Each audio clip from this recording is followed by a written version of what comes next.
bende na wacho kapok wacho ni polis nigi mibadhi in kaka japiny nikech polis ok chung mana ni pesa go kopo ne wien dong pesa go derepe bende malikre ni miyo gi mago mag mibadhi kapok imiyo kata na obila mibadhi imiye nikech ang'o mane penjo maduong imiye nikech ang'o hapa no Okinda ibuda hiyo na wachi nikech wacha ni iseyo gweno tiseyo gwang donge iseyo gweno tiseyo gwang but back to your point Sharon ineno crackdown NTSA crackdown en gima muhimu kabisa nikech mokwongo aoro rambi ne owete wanyimien na molus ngimagi yor barabara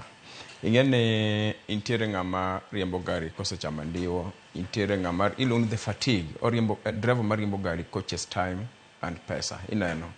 plus carelessness kod roadworthy koro an afil ne kapok waseyo gwang to nego wachako wuok kuom gweno be guma awinjo ka Wilfos Otieno wacho ni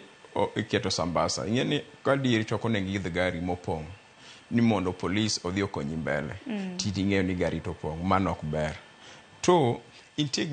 ineno NTSA crackdown okonyo gik machalo kaka intiere jok ng'ato ogolo gari from Nairobi to dhi Kisumu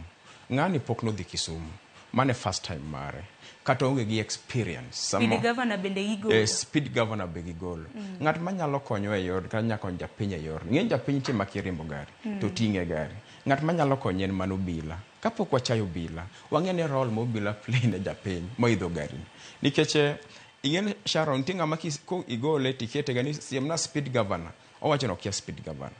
tu ineno driving schools moko ma wan go kagi yudo ka ng'ato puonjore gi gari e tiendara kama e pap kama to